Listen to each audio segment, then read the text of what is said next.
Electoral ബോണ്ടുകളെ സംബന്ധിച്ചിടത്തോളം ഉള്ള വിധി, അതിനെ ഇപ്പോൾ ആദ്യം കുറേ നാൾ ഈ വിധി കഴിഞ്ഞതിന് ശേഷം വലിയ പ്രശ്നമൊന്നും ഇല്ലാതിരുന്നു. കാരണം ഇത് പുറത്തറിയത്തില്ല, വിധിയൊക്കെ അവിടെ കിടക്കും. ഇലക്ട്രൽ ബോണ്ട് അസാധുവാണ്, ഭരണഘടനാ വിരുദ്ധമാണത്, അതിന് വേണ്ടി ഉണ്ടാക്കിയ നിയമനിർമ്മാണം എന്ന് ബഹുമാനപ്പെട്ട സുപ്രീം കോടതി കണ്ടു.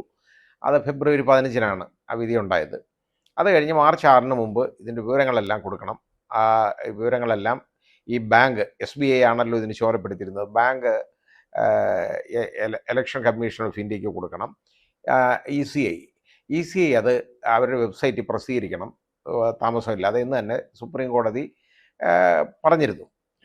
അപ്പോൾ അന്നൊന്നും അതിന് പ്രശ്നമില്ല. കാരണം ഇത് പ്രശ്നമില്ലെന്ന് പറഞ്ഞു കഴിഞ്ഞാൽ അത് മറികടക്കാൻ പറ്റും എന്നുള്ളൊരു ധാരണയില്ല. കാരണം ഇപ്പോൾ ഇലക്ഷൻ കഴിഞ്ഞ് കിട്ടുക എന്നുള്ളതാണ് ഇതിനകത്ത് BJPയുടെ ആവശ്യം. അങ്ങനെ വന്നു കഴിഞ്ഞപ്പോൾ അതിങ്ങനെ നോക്കിയിരിക്കാം എന്നുള്ള ഒരു ധാരണയെ വന്നിട്ട് മാർച്ച് 4-ന്, അതായത് ജസ്റ്റ് 2 ദിവസം ഈ പറഞ്ഞത്, അതുവരെ ഒന്നും ചെയ്യാതിരുന്നിട്ട്, ഒന്നും ചെയ്യാത്തൊന്നുമല്ല, റെഡിലി ഇൻഫർമേഷൻ അവൈലബിൾ ആണ് ബാങ്കിൻ്റെ കയ്യിൽ, അത് കള്ളം പറയുന്നതാണ്.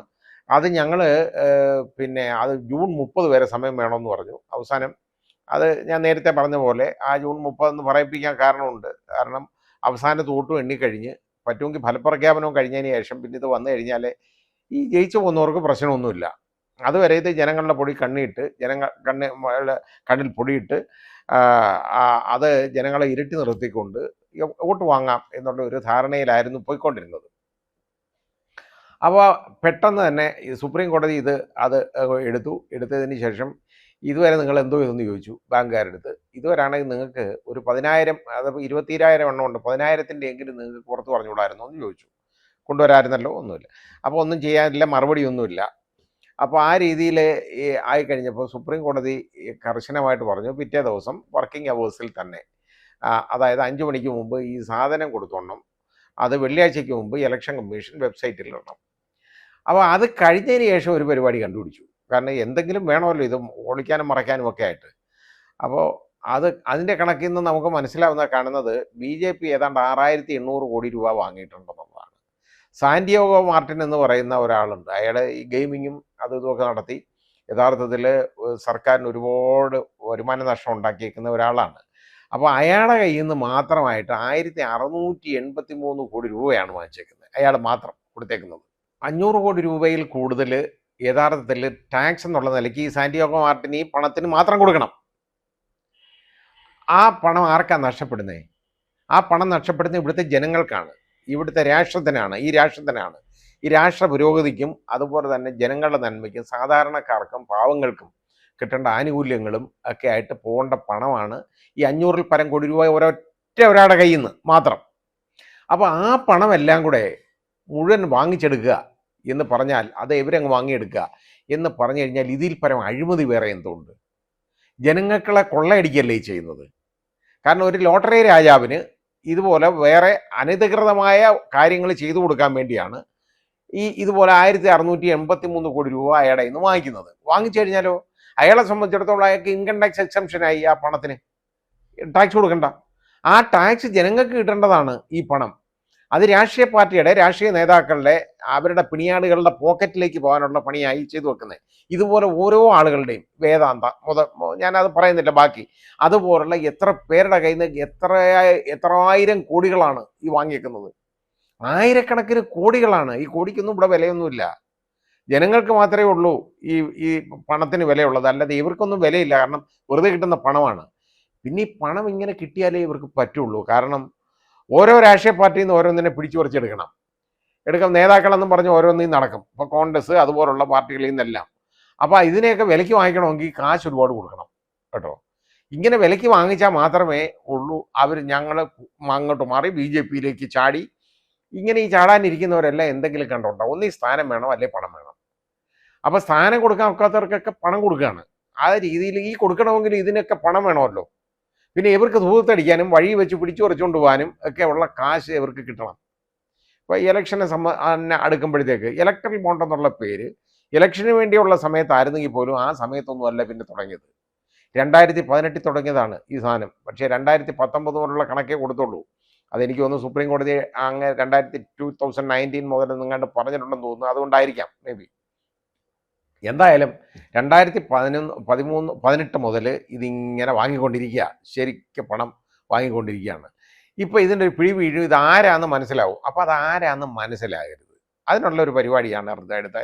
ഞങ്ങൾക്കിനി കണ്ടംപ്റ്റ് ഒന്നും വരാൻ പാടില്ല, അവസാനം ഒരു വാചകം കണ്ടംപ്റ്റ് വരാൻ പാടില്ല, ഇത് കമ്പൈൽ ചെയ്ത് ഇത് ഇങ്ങനെ പറയാൻ ഒക്കത്തില്ല, നിങ്ങളുടെ കയ്യിലുള്ള വിവരം കൊടുത്താൽ മതി, നിങ്ങളുടെ കമ്പൈൽ ചെയ്യാനൊന്നും പറഞ്ഞില്ലല്ലോ എന്ന് പറഞ്ഞു. അവസാനം എന്താ, ഇത് ആർക്കും ഒന്നും മനസ്സിലാവാത്ത വിധത്തിൽ ഇത്ര രൂപ കിട്ടിയിട്ടുണ്ട്, ഇലക്ട്രൽ ബോണ്ട് വാങ്ങിയിട്ടുണ്ട്, പക്ഷേ അത് രാഷ്ട്രീയ പാർട്ടികൾ അത് വീതിച്ചെടുത്തിട്ടുണ്ട്, അത് ഇങ്ങനെ ഈ രീതിയിൽ ക്യാഷാക്കി എടുത്തിട്ടുണ്ട്, അതിൻ്റെ വേറെയും കൊടുത്തു. 1ഉം 2ഉം സ്റ്റേറ്റ്മെൻറ്റുകളായിട്ട് അവിടെ ഫയൽ ചെയ്തു.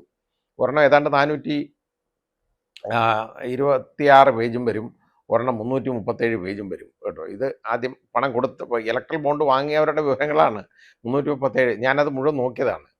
അപ്പോൾ അത് നമുക്ക് കണ്ടാൽ തന്നെ നമ്മുടെ കണ്ണ് തള്ളിപ്പോകും. കാരണം 1 ലക്ഷം രൂപ വളരെ കുറവാണ് അതിനകത്ത് വരുന്നത്. ബാക്കി ഒന്നേ 1 ലക്ഷം രൂപ അല്ലെങ്കിൽ 1 കോടി രൂപ ഈ ബോണ്ടുകൾ വാങ്ങിയേക്കുന്നത് അങ്ങനെയാണ്. ചില പ്രൈവറ്റ് പേഴ്സൺസിൻ്റെ പേരും കാണിച്ചിട്ടുണ്ട്. അത് ചില കമ്പനികൾ അവരുടെ പേര് പുറത്തറിയിക്കാതിരിക്കാനായിട്ട് ഓരോരുത്തരുടെ പേരിൽ അത് വാങ്ങിയിട്ട് ഇവർക്ക് കൊടുത്തിട്ടുണ്ട് കേട്ടോ. ഈ രീതിയിലും ചെയ്തിട്ടുണ്ട്. അപ്പോൾ അത് ആരാന്ന് ആർക്ക് കൊടുത്തെന്ന് മനസ്സിലാക്കാൻ ഒക്കത്തില്ല. പക്ഷേ നമുക്ക് കാണുമ്പോൾ അറിയാം, ഇത്രാം തീയതി കിട്ടിയേക്കുന്ന ബോണ്ടുകൾ ഇത്ര, അത് അന്ന് ക്യാഷ് ചെയ്തേക്കുന്ന ഇന്നാര്, അത് അതിനകത്തുനിന്ന് ഭൂരിപക്ഷം. ഇതിനകത്ത് ഏതാണ്ട് ഒരു 60% പുറത്ത് ഇത് ക്യാഷ് ചെയ്തേക്കുന്നത് BJP എന്ന് പറയുന്ന പാർട്ടി മാത്രമാണ്. അത് നമുക്കത് കണ്ടാലറിയാം, സ്റ്റേറ്റ്മെൻറ്റ് കാണുമ്പോഴാണ് അറിയാം. ഇനി ഇത് ആരുടെ നിന്ന് എന്ത് കിട്ടി, ഇത് എങ്ങോട്ടാണ് പോകുന്നതെന്ന് പറഞ്ഞാൽ ഇതിൻ്റെ സീരിയൽ നമ്പർ ഉണ്ടെങ്കിൽ അത് മതി, പെട്ടെന്ന് എടുക്കാം. പക്ഷേ ആ നമ്പർ ഫർണിഷ് ചെയ്യാതാണ് ഈ കൊടുത്തേക്കുന്നത്. അപ്പോൾ ബാങ്കുകാർ മനഃപൂർവ്വം ഏത് വിധത്തിലും ഇത് ജനങ്ങൾ അറിയാതിരിക്കാൻ ഇവരെ സഹായിക്കുകയാണ് ബാങ്കുകാർ. അത് ഏത് രാഷ്ട്രീയ പാർട്ടിയെന്നൊന്നുമില്ല. ഇപ്പോൾ ഇതിനകത്ത് നോക്കുമ്പോൾ യഥാർത്ഥത്തിൽ തൃണമൂൽ കോൺഗ്രസ് എന്ന് പറയുന്ന യഥാർത്ഥ ഒരു നാഷണൽ പൊളിറ്റിക്കൽ പാർട്ടി ആയിട്ടുള്ള ആ രീതിയിൽ പറയപ്പെടുന്നുവെങ്കിലും അതിന് വേരുകളുള്ളതെന്ന് പറയുന്ന യഥാർത്ഥത്തിൽ ബംഗാളിൽ മാത്രമാണ്. ബാക്കിയുള്ളിടത്തൊക്കെ നാമമാത്രമേമായിട്ടുള്ളതേ ഉള്ളൂ. ഇപ്പോൾ ഇതിനകത്ത് അവർക്ക് തൃണമൂൽ കോൺഗ്രസ് അവർ വാങ്ങിയേക്കുന്ന പണം എന്തുവാ? കോൺഗ്രസ് എന്ന് പറയുന്ന പാർട്ടി ഈ രാജ്യത്ത് മുഴുവനുള്ളതാണ്. അവർ വാങ്ങിയേക്കുന്നതിനേക്കാൾ കൂടുതൽ ആണ് തൃണമൂൽ കോൺഗ്രസ് മാത്രം വാങ്ങിയേക്കുന്നത്. ഇനി ഇതിൻ്റെയൊക്കെ എത്ര ഇരട്ടിയാണ് അത് തമ്മിലുള്ള വ്യത്യാസം. 1300 കോടി രൂപ തൃണമൂല്, അതുപോലെ തന്നെ അത്രയും അത് 1380 കോടിയോ സംതിങ് വരും. എന്തായാലും അതിലും കുറവാണ് കോൺഗ്രസിനുള്ളത്. അവർ 3-ാം സ്ഥാനമാണ്. ഈ 1-ാം സ്ഥാനത്ത് നിൽക്കുന്ന പാർട്ടിക്കോ 6800 കോടിയാണ് കിട്ടിയേക്കുന്നത്. അപ്പോൾ നമ്മുടെ ബഹുമാനപ്പെട്ട ആഭ്യന്തരമന്ത്രി, കേന്ദ്ര ആഭ്യന്തരമന്ത്രിയുടെ പ്രസ്ഥാനം കണ്ടു, 6000 കോടി ഞങ്ങൾ വാങ്ങിച്ചിട്ടുണ്ട്, ബാക്കി എല്ലാം കൂടെ വാങ്ങിച്ചേക്കുന്നത് പ്രതിപക്ഷ പാർട്ടികളാണെന്നാണ്. ഇവർ 6000 കോടി വാങ്ങിച്ചതിന് കുഴപ്പമൊന്നുമില്ല അവർക്ക്, ബാക്കി പ്രതിപക്ഷം വാങ്ങിയെന്നാണ് പറഞ്ഞേക്കുന്നത്. ഏതാ പ്രതിപക്ഷം? ഇവിടെ പ്രതിപക്ഷത്തില്ലാത്തവരും എല്ലാം വാങ്ങിയിട്ടുണ്ട് ഈ പണം. ഇത് ഞാൻ പറയുന്നത് ഒരു പാർട്ടി വാങ്ങിയതിൻ്റെ അല്ല, പക്ഷേ ഇത്രത്തോളം ഭീമമായ തുക ഈ BJP വാങ്ങിയിട്ട് ആർക്ക് കൊടുത്തു എന്ന് അവരൊന്ന് പറയണം. ഈ പണം, അതായത് ഇത്രത്തോളം, അതായത് ഈ ജനങ്ങളെ വഞ്ചിച്ചുള്ള 6800 കോടി രൂപ ഈ 2019 മുതൽ 2024 ആദ്യം വരെ വാങ്ങിയിട്ട് അവരെന്ത് ചെയ്തു, ഈ പൈസ ആർക്ക് കൊടുത്തു എന്നവരൊന്ന് പറയട്ടെ. അവർ MLA-മാരെ വിലയ്ക്ക് വാങ്ങാനും രാഷ്ട്രീയ പാർട്ടി പിളർത്താനും MP-മാരെ വിലയ്ക്കെടുക്കാനും അതുപോലെ മറ്റ് രാഷ്ട്രീയ പാർട്ടികളിലെ ആളുകളെ വിലയ്ക്കെടുക്കാനും അല്ല ഈ പണം ചെലവാക്കിക്കുന്നത്. ഇതുകൊണ്ട് ജനങ്ങൾക്ക് എന്താ ഉപയോഗം കിട്ടുന്നത്? ഓരോരുത്തരുടെ പോക്കറ്റിൽ ഈ പണം പോകുന്നതല്ലാതെ ജനങ്ങൾക്ക് എന്തെങ്കിലും കിട്ടുമോ? അല്ലെങ്കിൽ ഞങ്ങൾ ഇന്നത് ചെയ്തു, ജനങ്ങൾക്ക് വേണ്ടി ഞങ്ങൾ ഇന്നത് ചെയ്തു എന്ന് ഇവരൊന്ന് പറയട്ടെ. അവർ പറയാൻ ഈ 6800 കോടി രൂപയുടെ കണക്കവരൊന്ന് പറയട്ടെ ഇത്രയുണ്ടെന്ന്. അപ്പോൾ 6000 കിട്ടിയേക്കുന്നതെന്ന്, 6000 കോടിയെ കിട്ടിയുള്ളതെന്ന് ശ്രീ അമിത് ഷാ പറഞ്ഞാൽ അതിൻ്റെ അർത്ഥം എന്താ? അപ്പോൾ അതിൽ 800 കോടി രൂപ വേറെ ആരണ്ട് അടിച്ചുകൊണ്ട് പോയെന്നാണ്. അതും അവർ പറയണം. അവർ ഇപ്പോഴും കള്ളമാണ് പറയുന്നത്. ഇനി മാത്രമല്ല, ED അന്വേഷണം നേരിടാൻ പോകുന്നവരോ അല്ലെങ്കിൽ ED അന്വേഷണം അങ്ങോട്ട് തുടങ്ങി കഴിഞ്ഞ ആളുകളോ ആയിട്ടുള്ള കോർപ്പറേറ്റ്സാണ് ഏറ്റവും കൂടുതൽ കൊടുത്തേക്കുന്ന പണം, അവരെയാണ്. കാരണം അപ്പം എന്താണ്, ഈ ED എന്നുള്ള ഉമ്മാക്കിയെ കാണിച്ച് ഇവരെ ഭീഷണിപ്പെടുത്തി അവരുടെ കയ്യിൽ നിന്ന് പണം പിടിച്ചു പറിക്കുക, ഇതാണ് ചെയ്തേക്കുന്നത്. ഇതിൽ നല്ലത് പിച്ചാത്തി എടുത്ത് തെരുവിൽ നിന്ന് ആളുകളുടെ കഴുത്തിൽ കത്തി വെച്ച് വാങ്ങിക്കുന്നതല്ലേ. അതിന് തുല്യമായിട്ടാണ് ഈ ആളുകളല്ലല്ലോ, കോർപ്പറേറ്റ്സ് എന്ന് പറയുന്നവർ, അവർ ലീഗൽ എൻറ്റിറ്റി, ഒരു ലീഗൽ പേഴ്സൺ ആണെങ്കിലും.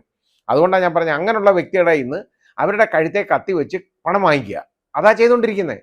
ഇതിൽ പരം മണി ലൂട്ടി ചെയ്യുന്ന വേറെ ഏതുണ്ട്? ഇത് ഭരിക്കുന്ന പാർട്ടി വാങ്ങുമ്പോൾ അങ്ങനെ നമുക്ക് അതിനെക്കുറിച്ച് കാണാൻ പറ്റുള്ളൂ. ബാക്കിയുള്ളവർക്ക് അധികാരമൊന്നുമില്ല, എന്നാലും അവർക്കും കിട്ടിയിട്ടുണ്ട് പണം. പക്ഷേ ഇത് നമ്മൾ കാണേണ്ടത് ഇതാണ്, ഇത് ഈ പണം എങ്ങോട്ട് പോയി, എന്തിനു വാങ്ങി എന്നുള്ളത് അറിയണം. ഇനി അത് മാത്രമല്ല, ഇപ്പോൾ എന്തായാലും സുപ്രീം കോടതി പറഞ്ഞതിൻ്റെ സീരിയൽ നമ്പർ കൊടുക്കാൻ പറഞ്ഞു. കൊടുത്തു കഴിഞ്ഞാൽ കള്ളി വെളിച്ചത്താവും. അത് വരട്ടെ. വരുന്നുണ്ടെങ്കിൽ ഇതിപ്പോൾ ആരൊക്കെ എത്ര പിന്നെ വാങ്ങി എന്നുള്ളത് അറിയാൻ പറ്റുമല്ലോ. അതാണ് ഇനി വെളിച്ചത്ത് വരാനുള്ളത്. അത് വരണം, ആ വിവരം കിട്ടണം. ഇത് മനുഷ്യരെ, ആളുകളെ മനഃപൂർവ്വം ഈ ഇരുട്ടത്ത് നിർത്താൻ, വോട്ടേഴ്സിനെ ഇരുട്ടത്ത് നിർത്തിക്കൊണ്ട് അവരുടെ കയ്യിൽ നിന്ന് വോട്ട് വാങ്ങിയെടുക്കാനുള്ള ഒരു തന്ത്രം മാത്രമാണ്. അതേ ഉള്ളൂ, അല്ലാതെ വേറൊന്നുമില്ല നമ്മളീ കാണുന്നത്. ഏതായാലും വളരെ കഷ്ടമാണ് ഈ രാജ്യത്തോട്. ഈ രാജ്യം എങ്ങോട്ട് പോകുന്നു? ഇതിനെക്കുറിച്ച് ചിന്തിക്കാൻ ആളുകൾക്ക് അറിയില്ല. ഒന്നും അത് ചിന്തിക്കത്തില്ല.